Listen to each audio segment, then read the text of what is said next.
And Monday means tests. The means test, thanks to Jamison Irish Whiskey, triple distilled, twice as smooth, one of a kind. Gather round indeed. Hello, David King. Morning, G. Good to see you again. I feel like I haven't seen you for about 5 minutes. That's right. A bit happened in our absence from each other, though. It's the great part of a weekend. Exactly right. All right, well, let's dive in with the King's Gambit for Victoria Police Made for More. Search police careers before we get to the big issue, which, spoilers, is Essendon. King's Gambit. I reckon you got to look at the season like we're going to Majors week this week. PGA's on this week. Rounds 1 to 10, I reckon, are like the opening round of a major. You can't win it, but you can lose it. And there's teams that have lost a bit of ground, and we can chat about those later on. The next part, up to about round 16, 17, you just consolidate who you are, how you want to play, who's coming with you, who's not, those sort of things. Then there's moving day, sort of rounds 18 to 24, last chance to make drastic alterations. Hope you stay healthy, hope you don't drop any shots here or there.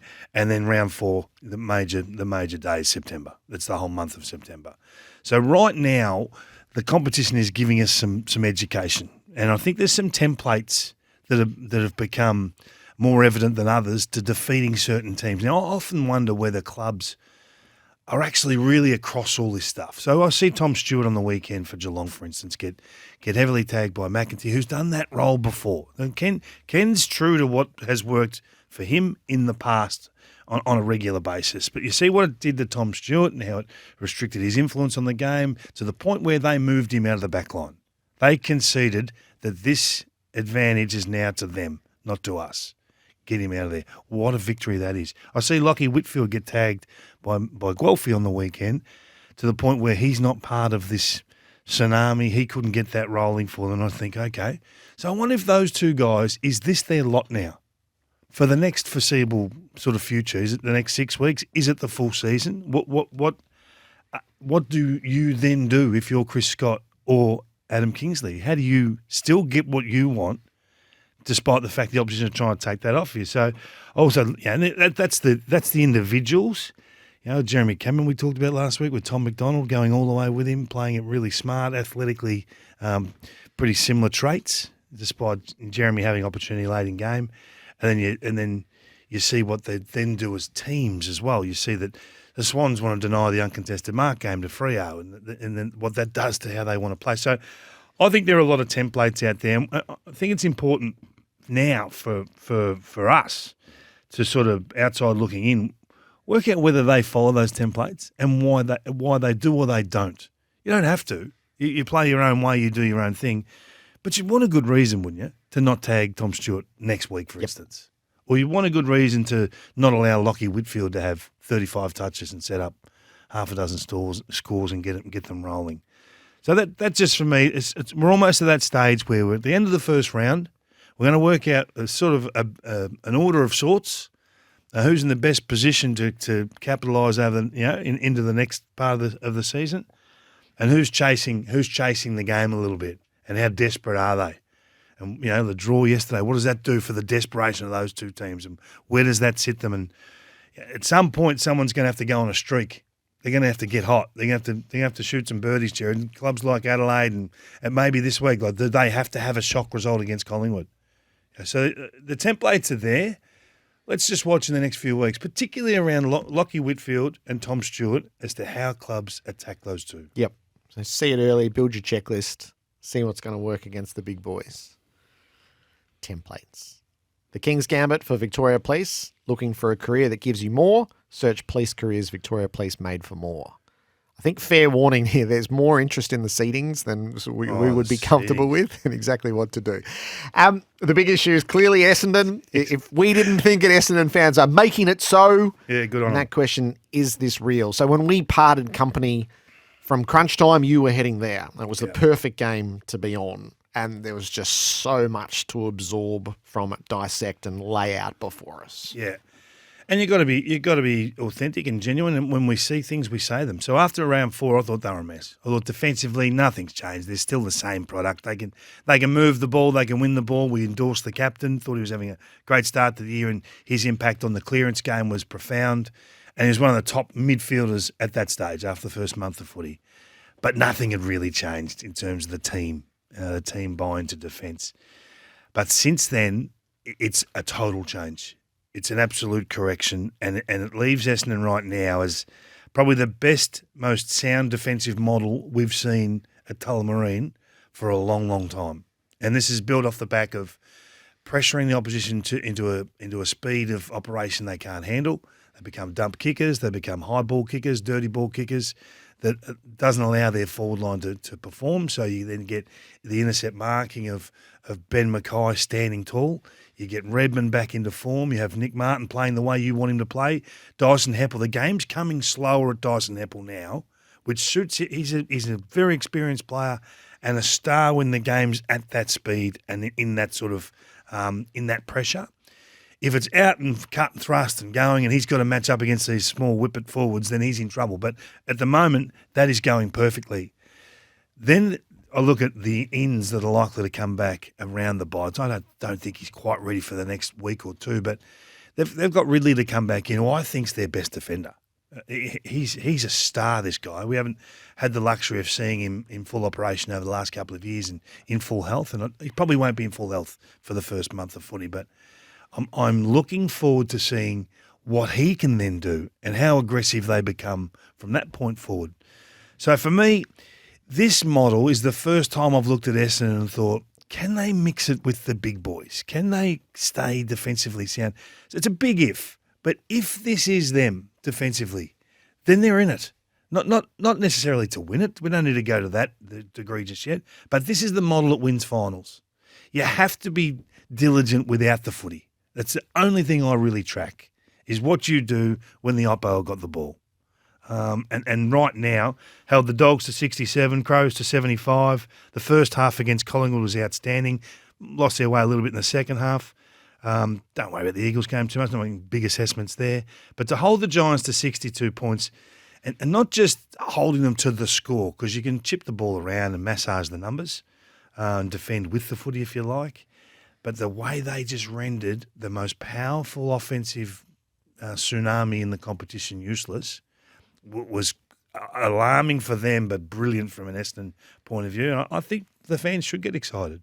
So who are the system, and then who are the players who are catching your eye? So Mackay's paying his way.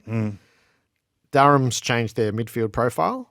Durham's been unbelievable. Guelphy and Langford, what they were able to do up front.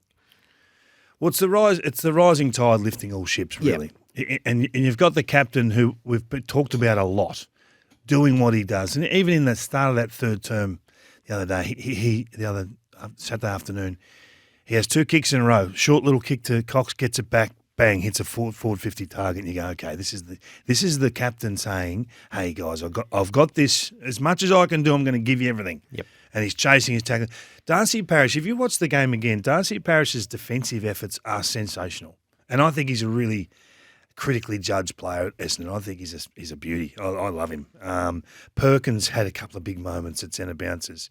There was just everyone doing their little part. It didn't need for anyone to do anything outstanding. Everyone was doing what they were asked to do. And when you like that, it's so rewarding.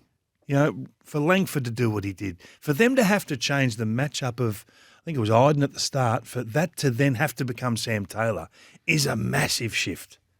I look at what Stringer does at clearances, his influence on games. He's not going to be, he can do it. I shouldn't say he's not going to be. When he has games like this that are low disposal but maximum impact, I think that's the best version of. Yeah. I don't like him necessarily in the middle getting 25. I think he's more value somewhere else, and let Perkins and these guys be those players. But no, they've got quite a few standard setters now, I think. But with a little bit of luck with health, and obviously they've still got talent at the next level down. We still haven't seen really Reid have a great run at it. I talked about Ridley. I'm excited to see the young caddy they keep talking about when he's going to come in.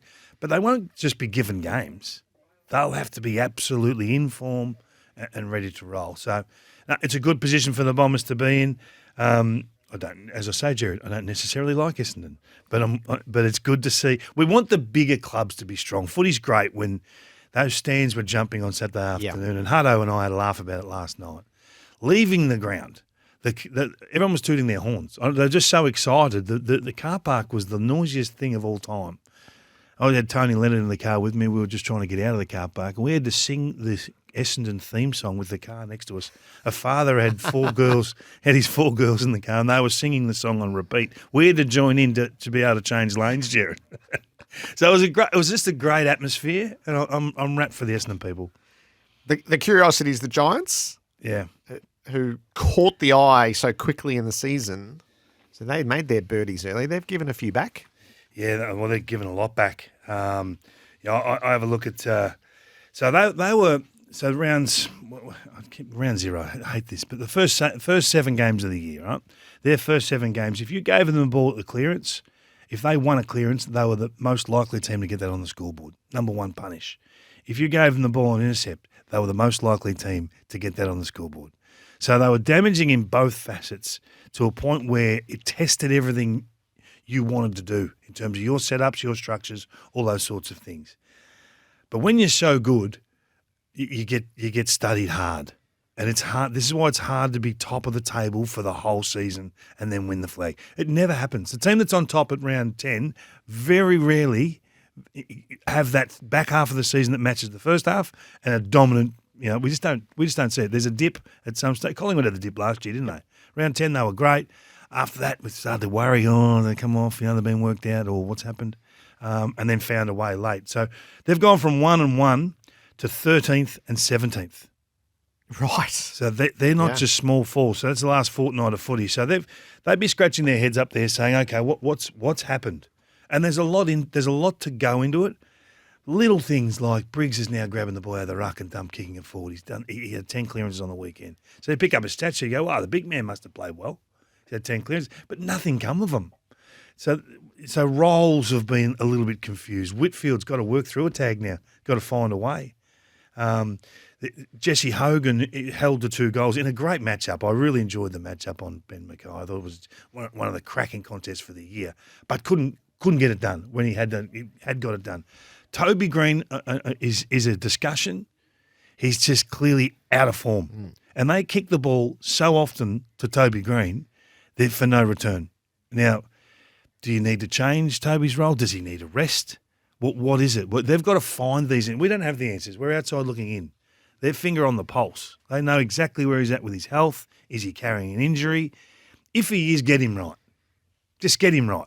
Take him out, play the long game, get him right. Or don't have him as the target for a couple of weeks. Let him get his form back in, because when Toby's not on, they're not on. Hello, St Kilda. So we were heavy on St Kilda on the means test coming in. We were optimistic that they were going to improve. You could see the trajectory, what it might lead to. We were wrong.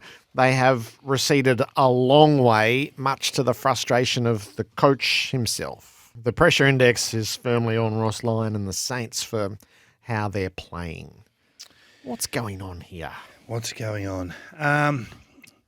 Well, there's been small slips everywhere. So let's start at the top. Start with the top liners. Rowan Marshall is doing the same as what we talked about with Kieran Briggs. He's grabbing the ball out of the ruck. He's dumping it forward for zero result.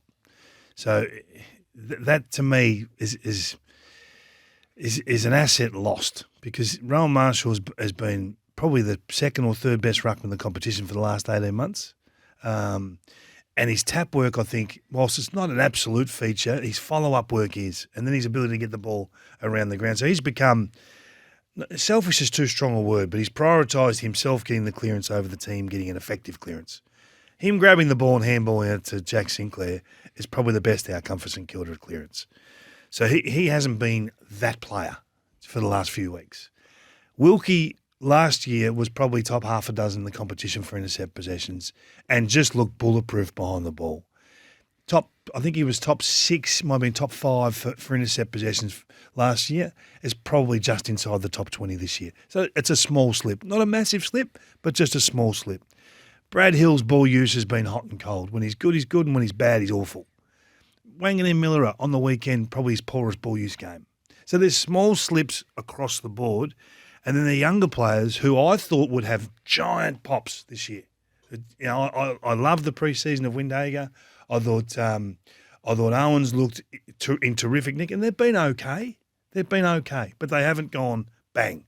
And that's where your rapid improvement comes from. Darcy Wilson's, he's been really good. So that's, I thought if they can just throw a couple of these kids in, Mateus Philippo, I thought if he can do a bit more this year and not have to be relied upon, then they'll be all right. But none of those things have happened.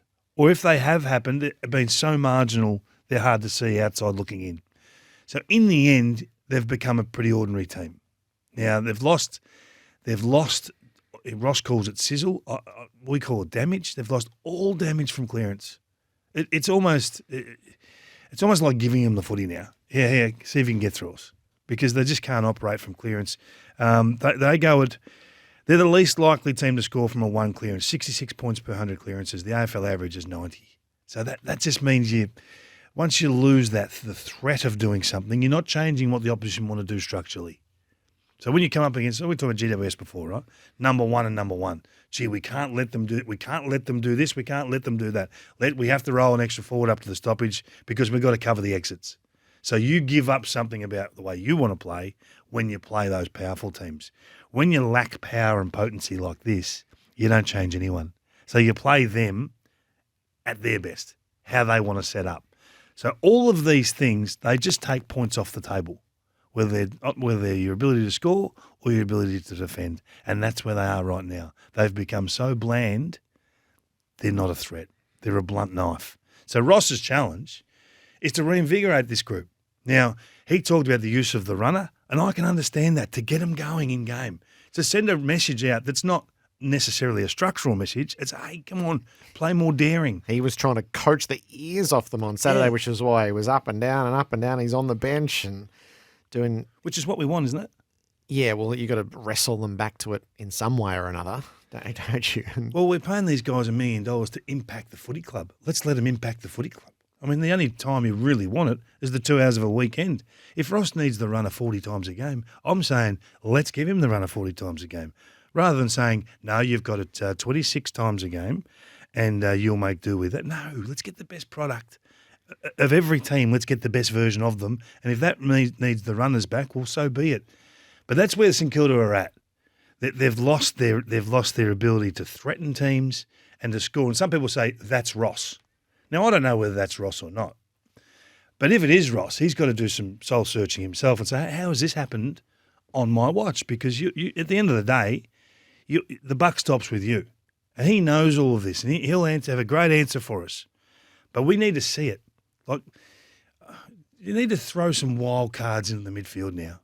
I just think the days of fronting up with Steele, Ross, Windhager, the same midfielders at every stoppage all the time. We talked about this with the Adelaide Crows at the start of the year, and they stuck with it for 4 or 5 weeks. And after round one of our little golf tournament, they're chasing the scoreboard. So you at some point you've got to cut the cord and move on and start trusting some different types. And I'd be a bit nervous if I was a close to 30 or 30 plus midfielder at the Saints and just going. Yeah. So they're not trying to play like this. So this is their lot. This is what they're stuck with. But I see this is how Ross sets teams up. When's the last time he used the word sizzle in a press conference? So he's trying to get them to play like they did against Collingwood in round 2 when they were healthy and when they were going. And they haven't. They got the glut of injuries out of that, and they haven't been seen again. They're just an awful team to watch. Yeah. The ball was in motion. They just couldn't do anything with it. They won all the statistical categories and never, ever looked like they were going to win the game. Yeah, so there's 2 ways. You can chase the positive or you can chase the negative. This is, if the game's being played the way you want it to be played, well, you should be scoring 100 points. Yeah. So that's not, it's sort of not the reality. So he's got a challenge on his hands. He has to pull some levers to open them up and expose them a bit the other way. They might get scored against for a little while to get them going, because once you start getting no reward for all your work, and this is the discussion with the Kangaroos and Richmond, not so much Richmond, but the West Coast in the first few weeks, it's hard to just keep fronting up and playing with the same energy when there's no reward. So you've got to score. You've either got to score or you've got to have wins. As soon as you're not scoring and losing, it's a tough existence, and that's where St Kilda are at right now. So they're not scoring, they're losing, and they're losing all of their close ones. Now, whether they're artificially close games, I think is probably a reasonable question to ask, but that's their 5th loss by 10 points or less. Yeah, and as Dennis Pagan used to say, if you want to keep talking like a loser, you'll get really good at it because you'll keep losing. Can any of it be salvaged in the coming weeks? So, yeah, of course. Yeah. And then there's the overall, do they have a talent deficit, which is going to hurt them in the long run, is particularly if their plus 30s are, fast approaching their used by dates. Well, it's not even, to be honest, they've got to play like 30-year-olds. They've got to play, we're not trying to retire anyone or push them out the door, but hey, perform. It's a performance industry. Like, you've got to be honest about things. You can love people and still challenge them at the same time. Hey, we love you, but you're going back to the twos or you're going to a different role in our team because I just can't trust you at the moment. You're not getting the job done. You're not bringing the same potency. So there's a few cages need to be rattled, and there's not many levers you can go to as a coach. It's generally dropping a big name or to shake the joint. Or playing them in a radically different position. Like, when's Max King going to grab a game by the agates and just say, "Hey, I'm going to put a 6-goal game on, on the table and say, here we go, let's play." I don't see it. When was the last time he absolutely destroyed a pack standing in front of him or drove a knee into? I'm not advocating violence or anything like that, but a moment. I reckon they'd all go, "Gee, hang on." We talked about Christian Petrarca in the break. That last 2 minutes, he went into beast mode. He looked like he was enraged. He wanted the footy. He was chasing victory so hard, he was just throwing bodies out of the way. It was terrific to see. If I'm a Melbourne fan, I'm going, have a look at this. I want Max King to watch that vision of Petrarca wanting to win, because that's what it means to Petrarca, and it doesn't mean that to Max. So it's time to stop talking about, oh, he's got to lead here and he's got to do this and he's got to stand here and he's got to... No, just compete. Just compete, because that's all they need. They need their stars to perform to 8 out of 10, 9 out of 10 levels. What was the best bit of Hawthorn's win? Oh, the kid. Gerard, we're going to talk about Nick Watson a lot. And I think just go back a few months, right? When you draft a kid at that size, at that draft pick level, there's a lot of heat comes with that. Oh, what you're using pick? What was he, pick 4? Using pick 4 on him. He might be a good player, but he's slow. Is he going to make it at AFL level? And all the negatives come out the minute you draft him. You're thinking, hang on a minute, have you seen this guy play? He was the only reason that speed come on the game the other day. He had 10 disposals, 7 of them become scores in a game that was it was just meandering along. It was like watching The Sound of Music at half speed. It was the most boring thing you'd ever seen, right? And then this little kid had come in and he'd go bang, bang, bang, and his footy IQ is through the roof, and he knew where the ball was going before the Saints even handballed it or kicked it. It was great to see, and I'm wrapped for Sam because they're getting some what they call it, nourishment at club level. They're getting those wins. I said it's hard when you just keep fronting up, and they're getting the win. So well done. Oh yeah, I love it. Just before we leave the Saints, did you get caught up in the Mateus Filippo? I didn't know I did. I didn't know I did, but I did. I didn't know who this bloke was. Maybe I should have known. Should you know the managers? Nah, not necessarily. Yeah. If you've got 2 managers, it's hard to know too. Yes. Yeah. So the manager of Mateus Filippo tweeted ugly. you. Yeah, and he was critical of Ross. So I didn't really. Luckily, I didn't sort of respond. I didn't know how hard he was going and why. And I don't like that sort of conversation anyway. We can have it. We can have it on radio, and we can have it with our talkback callers. But no, she's an ugly place, Twitter.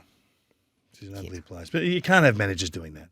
No, it's because Mateus Filippo wasn't harshly treated. No. Ross had held faith and held faith and held faith until it finally just gets to the point you have to go back. We talked about him last week. What position does he play? Sometimes you've just got to command a spot. I'm a half-forward flanker, or I'm a midfielder. The manager should be saying to him, hey, mate, we're going down to get some form back. I'm going to come and watch you this week. We need you to do this, and this. Let's tick off a plan to get back into the seniors and perform, not just get back into the seniors. This is part of footy. Being disappointed and challenged through selection is part of the game. Everyone's been dropped. So you just got to handle it. You don't want a false read from a manager giving you just a contrary view of what the club are giving.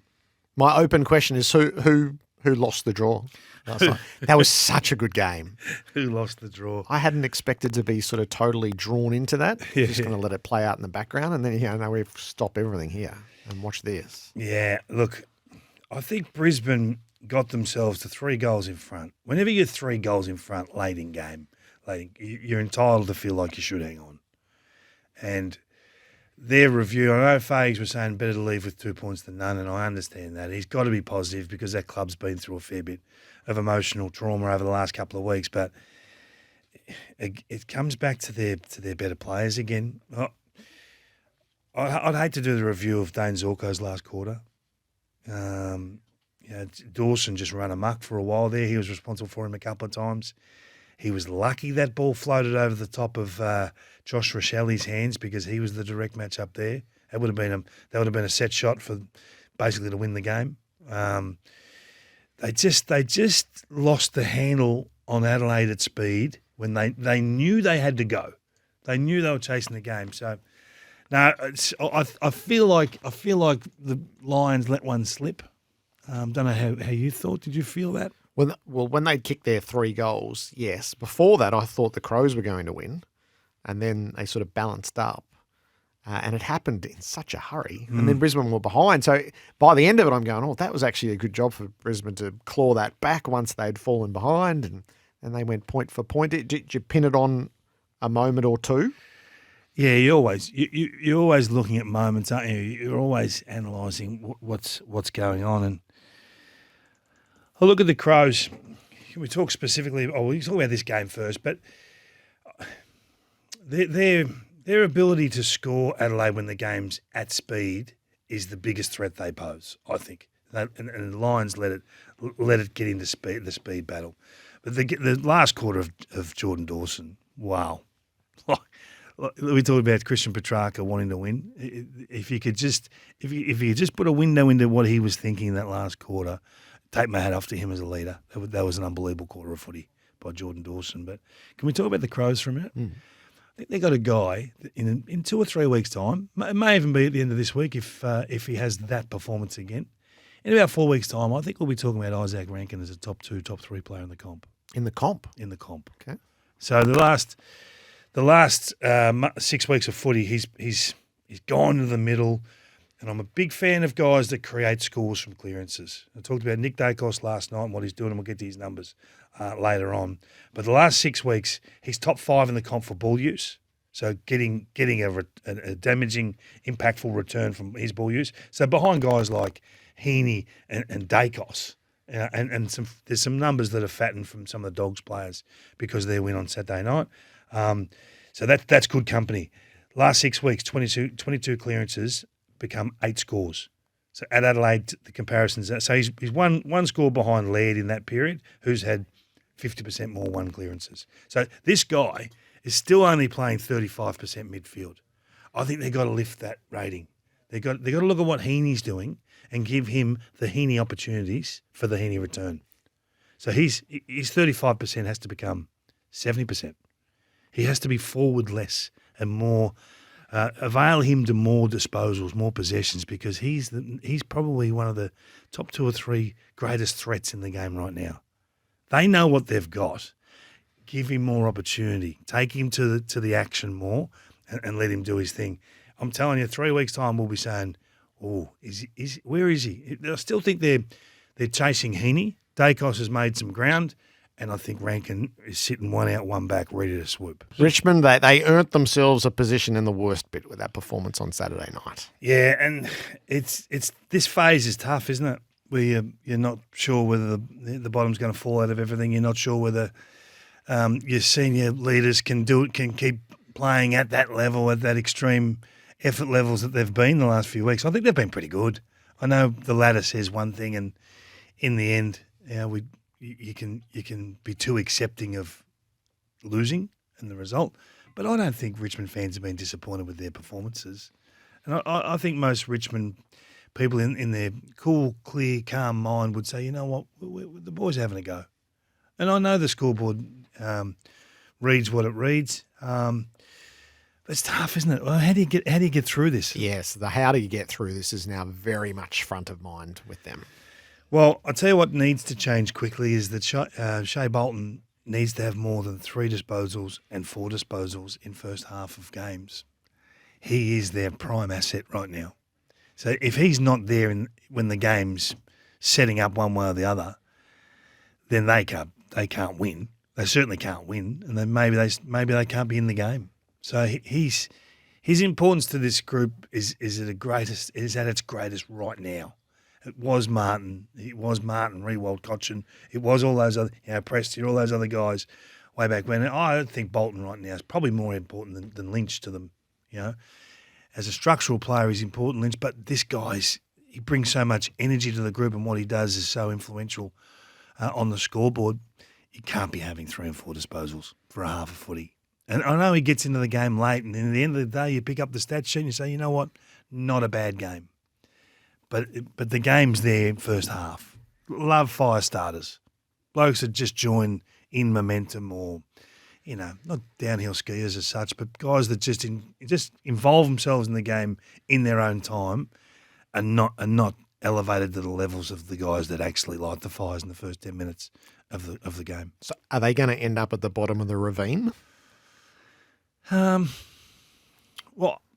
probably, because they've been so good for so long and they haven't got the draft picks and they've traded a few out chasing that next flag, which I always agree with. I understand there's others that don't, but it takes so long to get there into that top 2, top 3 opportunity on the ladder for a sustained period of time. You exhaust all options that may cost you another couple of years on the flip side. But I admire clubs for doing that, and that's why they're great clubs. And when it flips the other way, we will have 2, probably 3 coaches try and get them back there again because the rebuild coach never survives, Gerard. And we're about to go into that phase, and it's incredibly difficult for Adem Yze because you've got to take the job.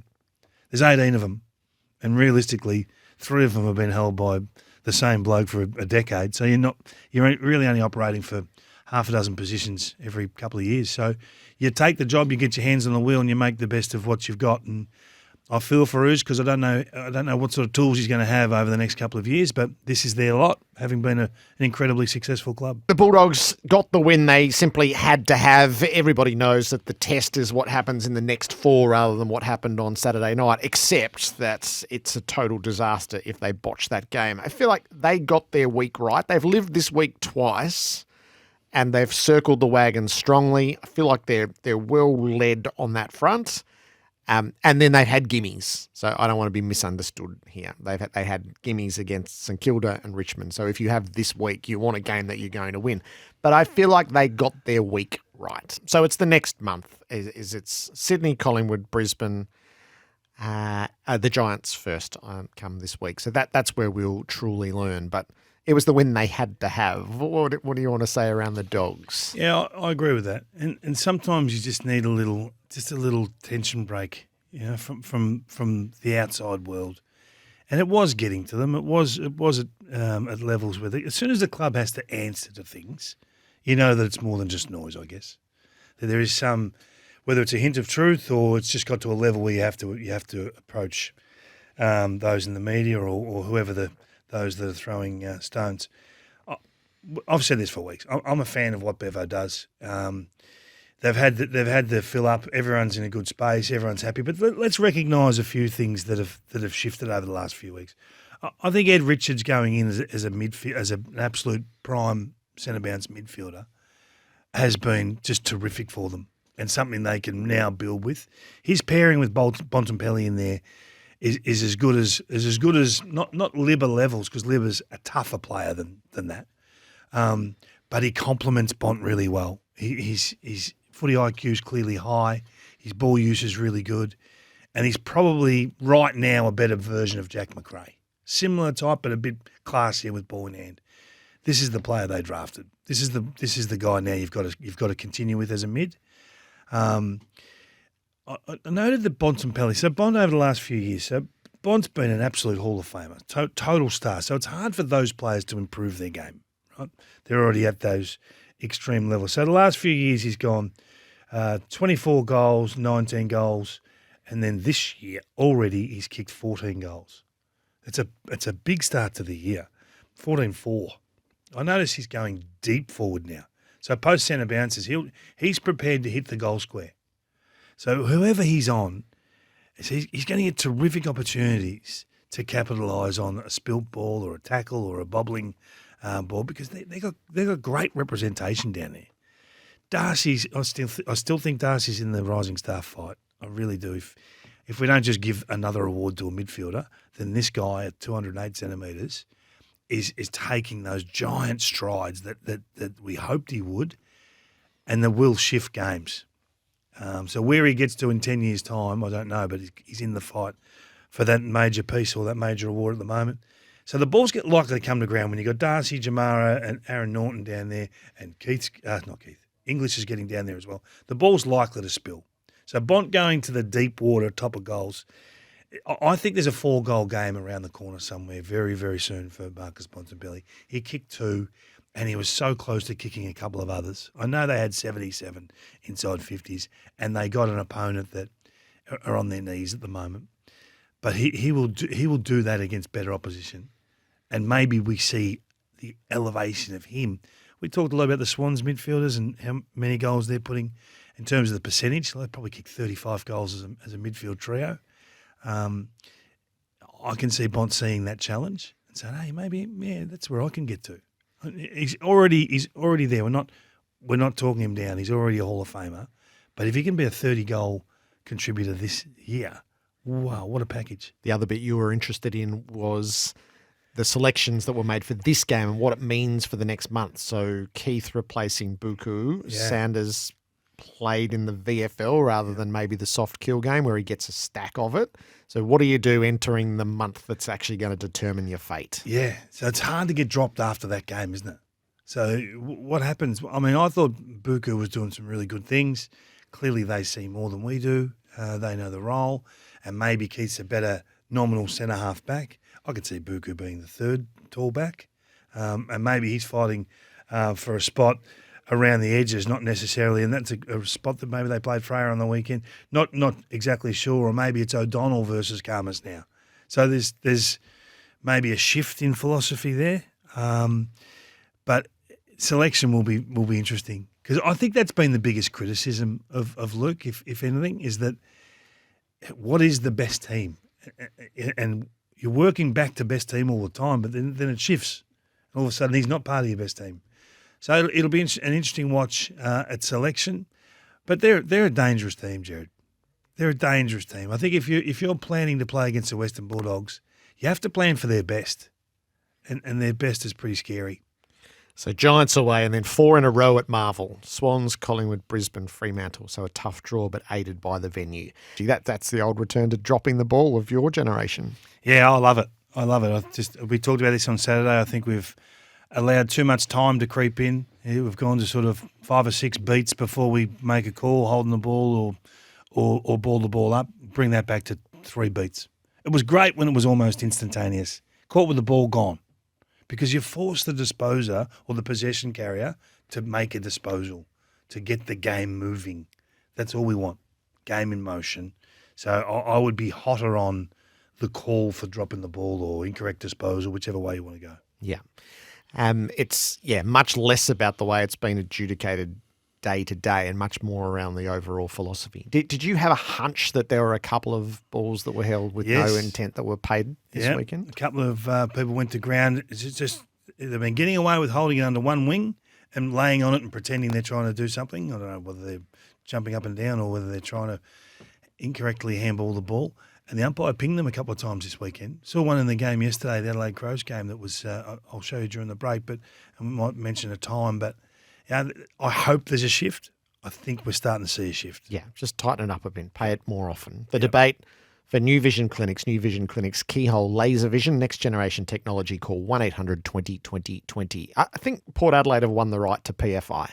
Is the question, go and beat one of the big boys, because it hadn't been happening. And they went down to Geelong and won. I think that entitles them to a little bit of PFI. Yeah, it does. It was a great win, wasn't it? I mean, the captain's out. How are you going to find a way? And up steps the little champ. You know, I thought Zach Butters was unbelievable. You know, to play with such effort and influence, and Horn Francis's speed out of stoppage was just tremendous. You know, he put the game from static into fast motion in a heartbeat. Like it was like coming off the Formula One grid there at times. Just bang, gone, you know. And then all of a sudden Geelong are defending something that's coming at them quick, and they didn't handle it very well for the first quarter, and their surge footy was terrific. And Port have got a happy knack of holding one forward of the ball, having a half forward finish forward of the pack, finishing forward of the ball, and it's starting the leapfrog game. And when it gets to that last bloke at the back, and it's generally Willie Rioli, little Willie finding a way to get forward of the footy is just paying dividends for them. They're a good side. We needed to see that one to elevate them. I think they've got all the tools. I think when Rosie comes back, he should go forward. They need more goal-scoring power than anything. There's a stack of midfield talent. Just spread your wealth forward. I know they like to keep one on the bench and keep the energy up and the power up in the midfield to become that territory team. I'd rather them get more bang for buck inside the forward 50. Rosie's one of the great swooping James Hird-style forwards. Onto a loose ball, bang, goal. I'd love to see him play there. I want to ask you, what scope do you see for Zach Butters? Could he challenge for the very best of Port Adelaide's players in their AFL history? Could he get to that level? Yeah. He could be a 5-year top 5 player in the competition, which would put him in that conversation. Yes. What I'm interested is Horn Francis going to be better than him? Do you think? I don't know. I'm just posing it as an open question. Who will win the Brownlow first, Butters or Horn? If you said they win a Brownlow in the next 5 years in the Port Adelaide midfield, which midfielder would you stump for? Butters, Rosie, or Horn Francis? Oh, I'm Butters because it's hard not to love what he does every week, every minute. Whereas Horn Francis can come in and out of games. What he does is dynamic and is brilliant and takes your breath away, but the other guy just does it. He does it with an anger that a body that size shouldn't have. The Seedings for Tyre Power, Falcon Wild Peak Tyres, your top tip for value. Can I just make a confession? Go. 12 hours is a long time in footy. Yes. Right. And I've had a good night's sleep and a couple of chats on the way in, and I've made some amendments overnight. I love it. Who have you got it for? I'm not proud of myself. At 4, if Nick Dacos is going to be this midfielder, a full-time mid, Collingwood are in at 4 and with a bullet. His last 21 effective clearances, they've scored 15 times. They're numbers we haven't seen before. So I'm going Collingwood at 4. I'm going to put Essendon at 4. Essendon. Yeah, I was leaning towards Collingwood as well. And then I just had a look and go, Essendon are 6, 2 and 1. I reckon their worst result is they're going to be 10 wins, 3 losses and a draw after 14 as they play North Melbourne, Richmond, Gold Coast, Carlton and West Coast. So I think they're going to be 1 win ahead of Collingwood when they get to that point. 1 win ahead of Collingwood. So I've got the team who sits in 3rd at 4th in the seedings. I'm disappointed you've done this much research, to be honest. 3? 3. I've snuck Port Adelaide in there. Really? I think you've got to respect the win. Geelong in Geelong without your captain and winning with such power. Butters, Horn Francis. Oh, look, I love the win. And I'm not going to be rusted onto them. No grand statements. They may be a short-term... Yep, in and out. But you've got to reward what's happened. They're at 3 for me. Melbourne out. Oh, if I knew Petrarca was going to play forward, they'd be in. I've got Melbourne at 3 because if Petrarca is going to play like that, 3 with a bullet, except I know that he won't, but I just thought... So I can't split Carlton and Melbourne, and so they are going to be 2 and 3 for me. Carlton at 2 and Melbourne at 3. Who have you got at 2? Or New Carlton. I've got New Carlton at 2. Yeah. New Wiedering down back. He's the man. They made Jacob great again. They made him great again. They put Patrick forward. Which they I love. Sorted out their 1 metre test. And the 1 metre test, Dennis would have eyeballed him during the week like Vossi did. Yeah, and that clearly happened. Let's get tougher.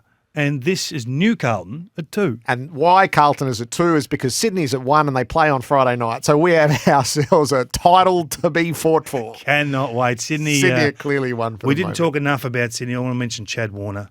Chad Warner's going to have a patch here, Gerard, for 5 or 6 weeks. He's cornering and balking like a Formula One car. Keep your eyes on him. Yeah, so the Swans are a game clear and 27%. That's good chunk. Could you leave Geelong out? Yep. They've lost 2 in a row. Giants have lost 2 in a row. In and out of form kind of way, you have to react with your seedings. You have to react. This is unlike you. You've never taken this so So seriously. you've got 8th in. We've both got 7th at second, and we've left the second team out entirely. Don't marry the seedings up worry with the about the ladder. ladder. No, I this don't. is much more about form and how it is right now. It's, as Horny loves to say, it's not who you play, it's how you play. And we're recognising performance, but more often than not, the numbers. So the one seeding up for grab on Friday night? Absolutely. Absolutely. New Carlton versus Sydney. The WWE would do. The seedings for Tyre Power.